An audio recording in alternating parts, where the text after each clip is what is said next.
For as long as I can remember, the farm was my safe place. It wasn't just land. It was a living memory of my parents, my childhood, and every season of my life. I used to walk barefoot through the fields at dawn, the grass wet with dew, listening to the stream that cut across our land.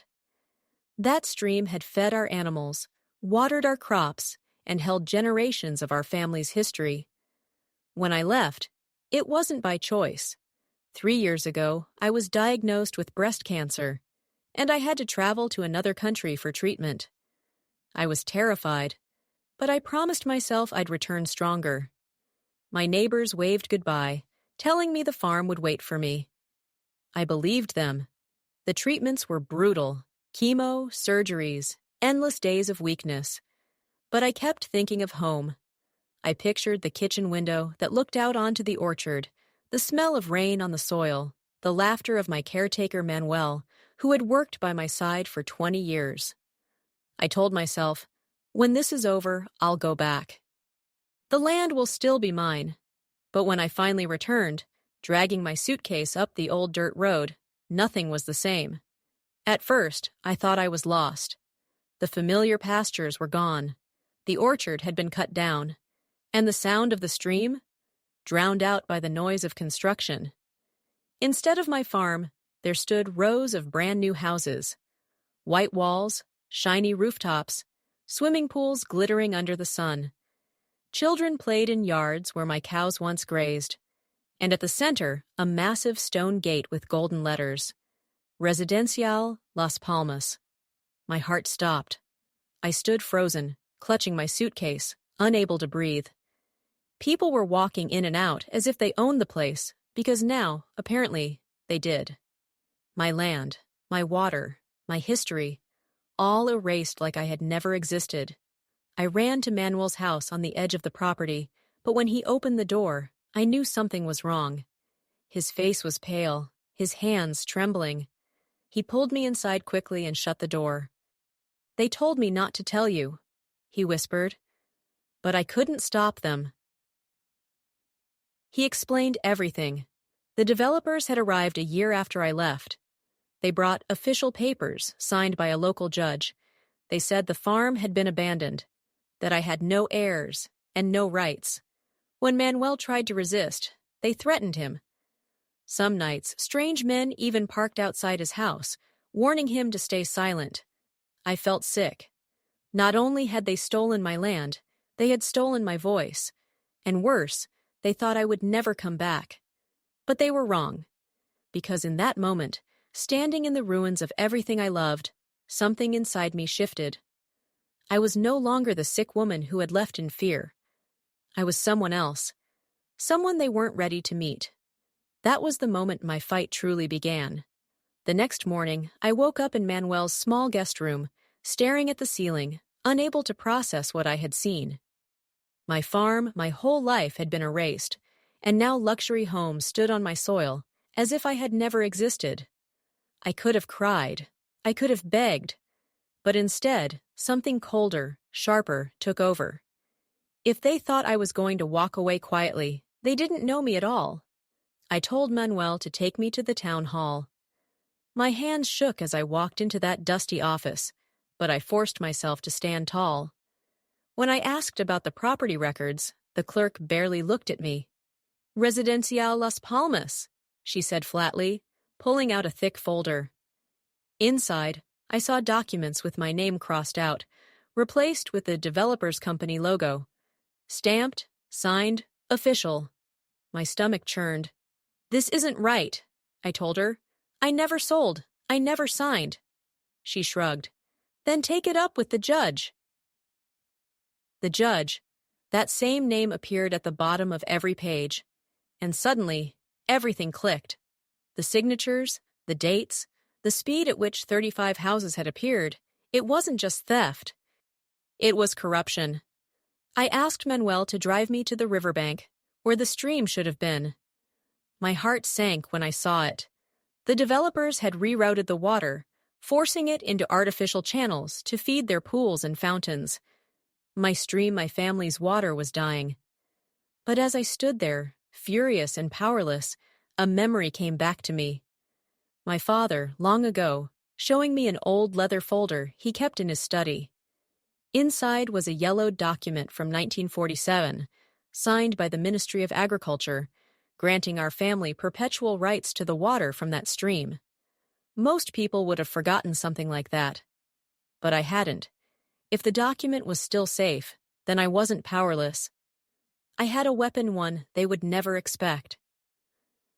That night, I went through the boxes I had left in storage before leaving for treatment. My hands trembled as I searched, until finally, beneath a pile of old letters and photographs, I found it. The original water rights certificate, still intact. Still legal. I pressed it to my chest and whispered to myself, "They stole my land. But this will take everything back." The following morning, I walked into the municipal archives with my father's document clutched in my hand.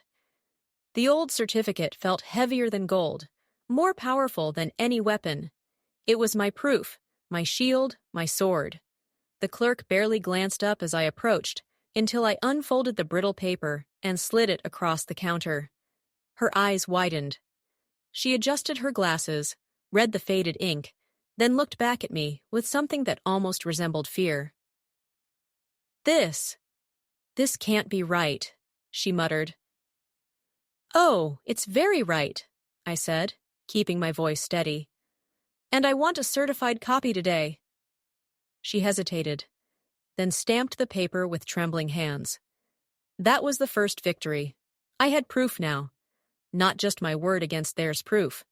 But I knew proof alone wouldn't scare men like those developers. They had judges, money, and power on their side. If I was going to fight back, I needed to use the one thing they didn't expect: the water itself. That evening, I walked the edge of the stream. The air was thick with humidity, the moonlight glinting off the diverted channels they had carved to feed their manicured lawns and swimming pools. I could hear the faint splash of water spilling into tiled fountains, stolen drop by stolen drop. My anger boiled. They thought water was theirs to cage and control. But they had built all of this on fragile ground, without understanding the veins of the land like I did. I had studied hydraulic engineering before leaving for the U.S., knowledge I never thought I would use again. Now it was going to become my weapon. I mapped every diversion, every weak point in their canals. Their arrogance was their flaw. They believed concrete walls could tame what my family had respected for generations. The plan formed slowly, dangerously in my mind. I wouldn't destroy them with lawsuits or public complaints, at least not at first. I would let nature do the talking. When the rains came, and they always did this time of year, their false paradise would face its first real test, and I would be ready to guide the water back to where it belonged. That night, as thunder rolled faintly in the distance, I closed my notebook of sketches and whispered, "You took everything from me. Now the river will take it back." 3 days later, the sky broke open. It began with a drizzle. Nothing unusual for that season.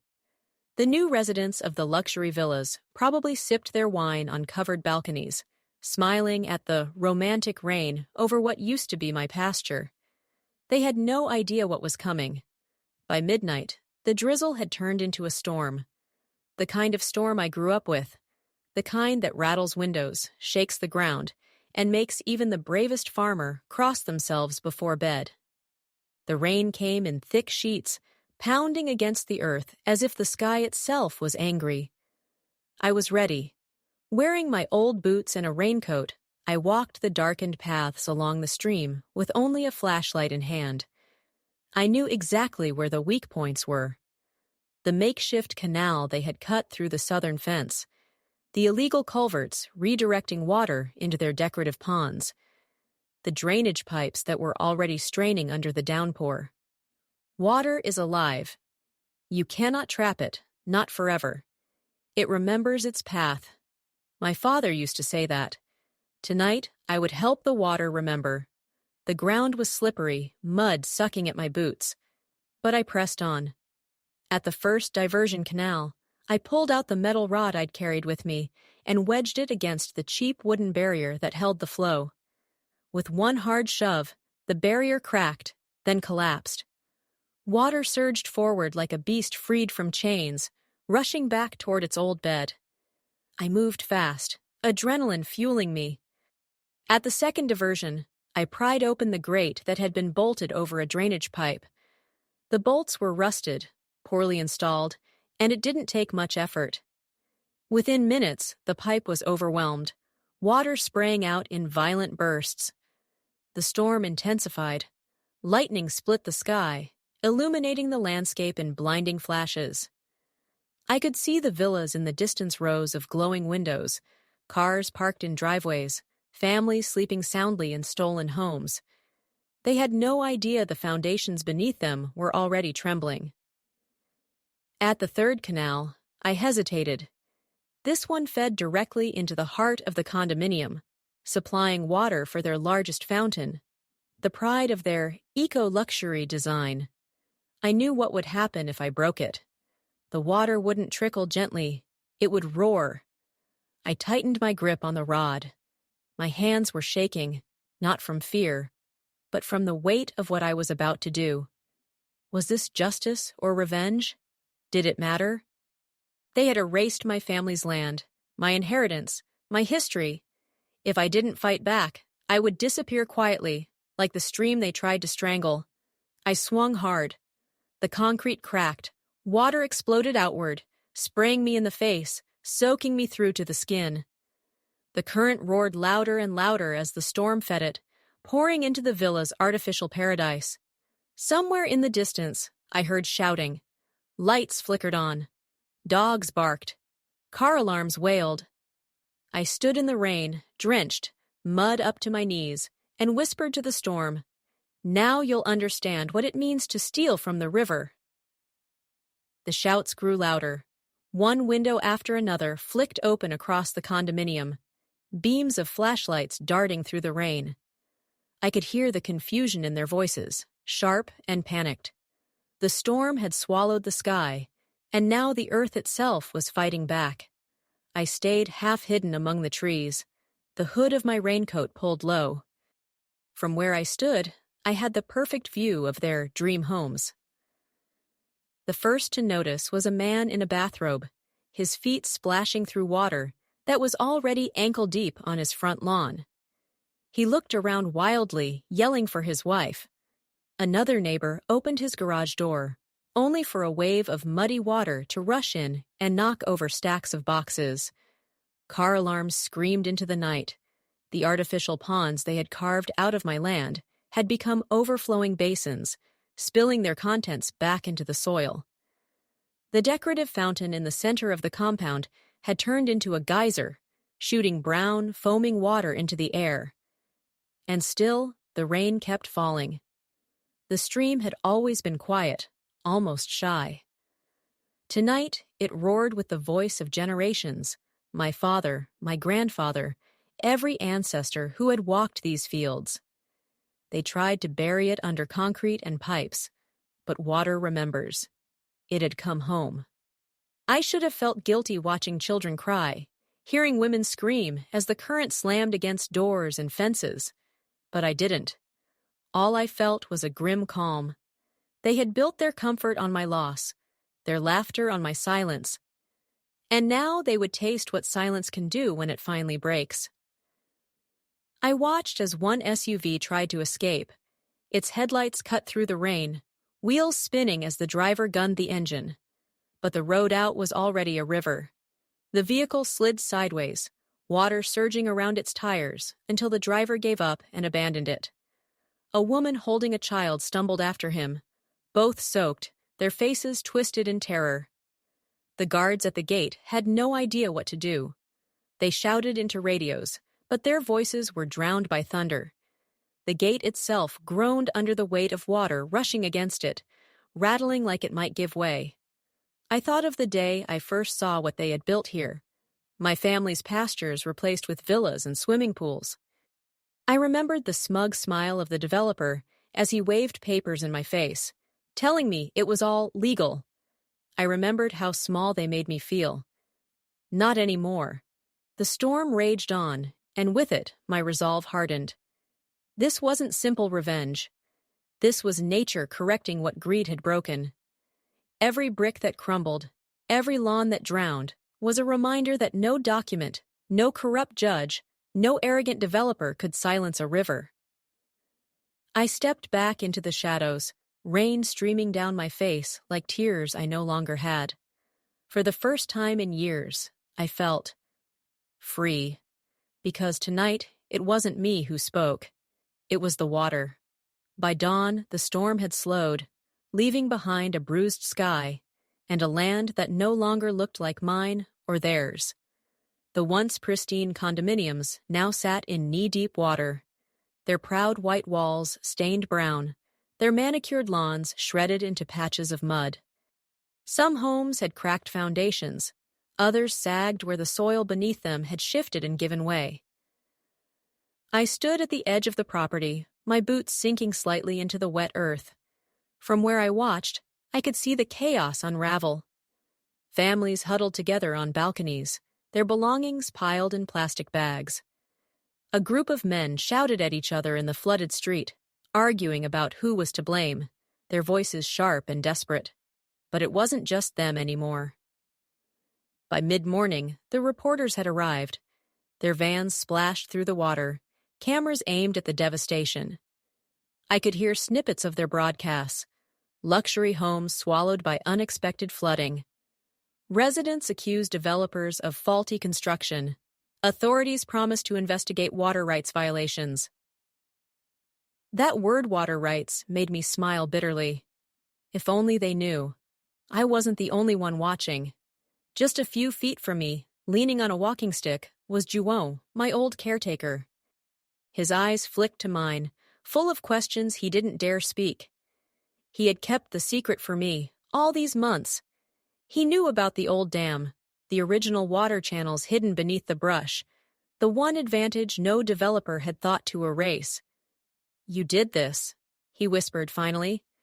Not accusing, just stating the truth. I didn't answer. Instead, I turned back toward the crowd of reporters. Microphones pointed at the residents, who shouted about sudden disaster and government negligence. Some even cried about losing millions in investments. I almost laughed. They hadn't lost investments. They had stolen a history. Within hours, the mayor arrived, his polished shoes ruined by the mud. He tried to console the residents, his voice carrying fake sympathy. "We will find who is responsible," he declared, looking straight into the cameras. Responsible. That word echoed in my mind as I felt Juon's gaze on me again. For a moment, fear tightened my chest. What if they traced it back to me? What if the engineers realized this wasn't just rain and bad construction, but something more deliberate? And then, something unexpected happened. One of the reporters turned the microphone, not to the residents, not to the mayor, but to a young woman standing at the back. She wasn't crying. She wasn't angry. She looked thoughtful. "This land used to be a farm," she said softly. "My grandmother told me stories about the stream here. She said the water gave life to everything. Maybe it's just taking it back." The cameras lingered on her words, and I felt a shiver, because for the first time, someone else was speaking the truth, not about me, but about the water itself. I slipped quietly away before anyone could notice. The headlines would spread, investigations would begin, and accusations would fly. But none of them would look for me. Not yet. Because I wasn't done. 2 days after the flood, the headlines hadn't died down. If anything, they grew sharper, hungrier. Local papers screamed, "Condo complex underwater, who's to blame?" While national outlets picked it up with more dramatic spins, "Luxury paradise turns into swamp overnight." But the real shift came when the police cars rolled in. I was back at my farmhouse, or what was left of it, when Juon arrived with the news. He leaned heavily on his stick, mud still clinging to his boots.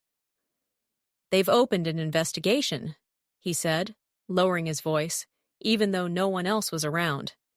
The environmental police, engineers, lawyers, they're crawling all over the place. I set down the cup of coffee in my hands. Looking for what? He gave me a long look. Looking for you, if they're smart? The knot in my stomach tightened. It wasn't guilt, at least not in the way most people would think. It was strategy. Every move I'd made had been careful, deliberate. The dam I'd opened wasn't illegal. It was part of the original farm, a structure built by my grandfather decades ago, recorded in documents so old most people forgot they existed. Documents I had locked in a safe. Still, corruption had hands in every corner here. I knew the developers would spin their own story. Faulty construction? No. Unusual weather? Maybe. An unstable farmer meddling in things she didn't understand? Absolutely. That night, as rain tapped against the window, I spread out the yellowed papers across my desk. The 1943 document with its brittle edges. The survey maps showing water channels long erased from official registries. And the crown jewel, a notarized declaration from 1978, signed by a judge who had since passed, confirming perpetual water rights to my family. They couldn't erase these. Not legally. But they could bury me in lies before I even had a chance to speak. The next morning, my fear became reality. The mayor himself appeared on television, his voice smooth and practiced. We sympathize with the families affected by this tragedy, but preliminary evidence suggests external interference may have worsened the damage. He paused, letting the cameras drink in his carefully chosen words. We will not rest until the responsible party is held accountable. Responsible. There it was again, that word that haunted me. By afternoon, rumors spread like fire. Whispers of sabotage, of an angry landowner who had lost her farm and sought revenge. Some even named me outright. My phone buzzed with messages from numbers I didn't recognize, some threatening, some pleading, some mocking. I wanted to throw the device into the mud. Instead, I turned it off. That evening, João returned, holding a folded newspaper. On the front page was my name. Not accused outright, but hinted, suggested, woven between lines like poison. You need to decide, he said, his voice firm for the first time. Stay quiet and they'll write the story for you. Or speak now and risk everything. Sat. I looked at the papers scattered across my desk, the evidence of a history they had tried to erase. The truth was in my hands, but was the world ready to hear it? By the third day, I could barely breathe under the weight of silence. My name was everywhere, but my voice was nowhere, and that silence was starting to strangle me. That morning, João brought me a visitor, a young woman in a plain blazer, her hair tied back in a neat bun. She didn't look like the usual local journalists, loud, brash, hungry for a headline. She looked tired, steady. Her eyes scanned my broken farmhouse with quiet respect. This is Camila, João said. She's not like the others. She extended her hand. I'm with Revista Nacional. I don't want gossip. I want your story, the real one. I hesitated. What if this was a trap? What if she twisted my words, fed them to the same wolves already circling me? But then I saw something in her expression, a flicker of the same fire burning in me. She wasn't here for scandal. She was here for truth. I led her inside. The kitchen table became our battlefield. I spread the documents out like weapons maps, deeds, old court records, water rights older than any of the developers who had stolen my land. Camilla leaned forward, studying each page with a sharp eye. This, she said softly, pointing to the 1943 deed. This changes everything. For the first time in weeks, I felt air in my lungs again. I told her everything. About my diagnosis, the years I spent away fighting cancer, while strangers carved up my farm. About the threats to João when he tried to protect what was left. About the night I walked to the dam and opened the gates. Not in anger, but in defense of something that was mine by law and by blood. She didn't interrupt. She didn't doubt. She just listened. When I finally finished, my hands were trembling. They'll say I'm lying. They'll say I'm bitter, that I wanted revenge. Camilla leaned back, her gaze steady. Let them. The documents don't lie. And neither do you. Her words landed like a shield around me. For the first time, I felt less like prey and more like a fighter. That night, the interview went live. A 20-minute feature uploaded to the magazine's site, shared across social media before I even had time to doubt. The headline was simple: The Forgotten Owner, the Woman Behind the Flood. In the video, I sat at my kitchen table, hair pulled back, face bare of makeup, papers spread in front of me. I wasn't polished. I wasn't rehearsed. I was just a woman stripped of everything but the truth. By dawn, the response was overwhelming. Thousands of comments poured in.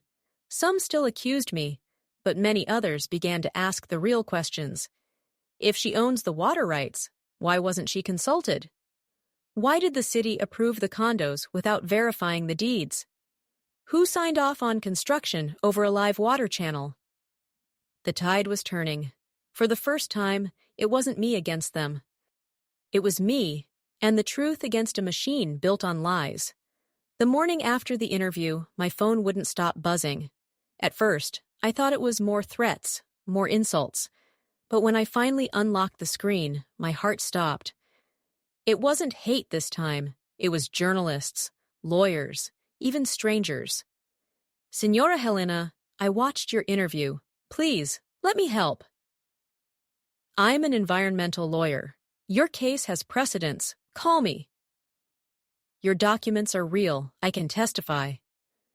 For the first time in months, the storm outside wasn't just trying to drown me. It was beginning to wash the dirt off those who had buried me. By midday, Camilla called again. Her voice was urgent, almost trembling with excitement. Helena, you won't believe this. The public prosecutor's office has announced a preliminary inquiry into the condominium project. I sat down hard on the edge of my bed. My knees felt weak. You mean, they're actually looking into it? They don't have a choice anymore, she said. Your story forced their hand. Too many people are asking questions they can't ignore. That day, investigators came. For hours they walked my land, measured the channels, examined the dam, photographed every inch of the stolen property. And when they left, I saw their faces. They weren't neutral. They weren't blind. They looked disturbed. As the sun fell, João joined me on the porch. He had that rare smile again, the one I hadn't seen in years. You've cracked the machine, he said. I wanted to believe him, but part of me still trembled. The men who had stolen from me weren't just greedy. They were powerful. They had judges, mayors, even police chiefs on their payroll. Could one woman really topple all of that? The answer came 3 days later. Camilla's article had gone viral. International outlets picked it up, Spanish newspapers, American blogs, even a Brazilian TV channel that had once mocked me now called me the woman who flooded the condos. But this time, the narrative was different. I wasn't painted as a villain. I was a whistleblower. Then came the arrests. First, it was a local notary caught with falsified signatures. Then, 2 city clerks who had lost critical documents during the permit process. By the end of the week, 6 people were in custody. And then, the shock I never thought I'd see. The judge. The very man who had dismissed my earlier complaints as unfounded. He was led out of his house in handcuffs, accused of accepting bribes to approve the development. I watched it unfold on live television.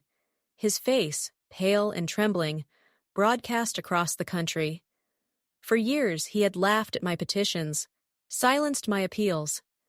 And now, the world was seeing him for what he truly was. João whispered beside me, "Justice is coming." For the first time in so long, I allowed myself to believe it. That night, as the crickets sang outside my window, I lay awake, not in fear, but in a strange, cautious hope. The machine had cracked. The walls were collapsing, but I knew this wasn't the end. It was only the beginning of the real fight. The morning the demolition was announced, I didn't believe it at first. Camilla's voice shook as she told me over the phone. "Helena?" The court ordered it. The entire condominium must be dismantled. Every house, every pool, every illegal wall blocking the stream. They said the land belongs to you, and the water rights too. I froze in my kitchen, the cup of coffee trembling in my hands. For months I had dreamed of this moment, but now that it was here, it felt surreal. "Camila, you mean all of it? Gone?" "All of it," she confirmed. "And the fines? 25 million reais, to be paid by the developers and the officials who covered it up." I laughed then, an ugly, raw laugh that turned into tears. Schwom walked in, alarmed, but when I told him, he lifted me off the ground like a child. For the first time in years, we didn't feel like victims. We felt free. 3 days later, the bulldozers came. I stood by the dam, the old document in my hand, the 1943 paper that had saved me when nothing else could. On the other side, the once proud condominium shimmered under the sun. Families had moved out. Windows stood empty, swimming pools half drained. The developers hadn't even bothered to show up. Maybe they couldn't face what was coming. The first crash echoed like thunder. One of the houses splintered, its walls collapsing into dust. Another followed, then another. For hours I watched as the empire built on lies crumbled into rubble. With every crash, I felt lighter. With every wall that fell, a piece of my dignity returned. When the machines reached the artificial channels that had stolen my stream, the workers broke them open. Water gushed back into its rightful path, rushing wild and clear. The stream roared with a voice I hadn't heard in years. Angry, alive, free. I knelt on the grass and touched the water, cold, pure, mine. By sunset, the land looked almost bare again. The condominiums were nothing more than piles of debris waiting to be cleared. The air smelled of dust and wet earth, but to me, it smelled like justice. That night, reporters came. They wanted sound bites, quotes, the face of the woman who had brought down corruption with nothing but perseverance and an old piece of paper. But when they asked me how it felt, I didn't give them the speech they expected. "It's not about victory," I said softly. "It's about respect. For the land, for the water, for those of us who are told we don't matter. We do matter. And this," I gestured toward the dark silhouette of the demolished condos, "is proof." They wrote headlines about me the next day. Some called me the widow who flooded the rich. Others, the woman who fought the machine. But I didn't care about the titles. What mattered was simple. My land was mine again. My stream ran free again. And for the first time in decades, I could look at the horizon without bitterness, without fear. Justice had come, not quickly, not easily, but it had come. And as I stood by the water that night, the moon reflecting on its surface, I whispered the words that had carried me through the darkest nights. They thought they could erase me. They were wrong.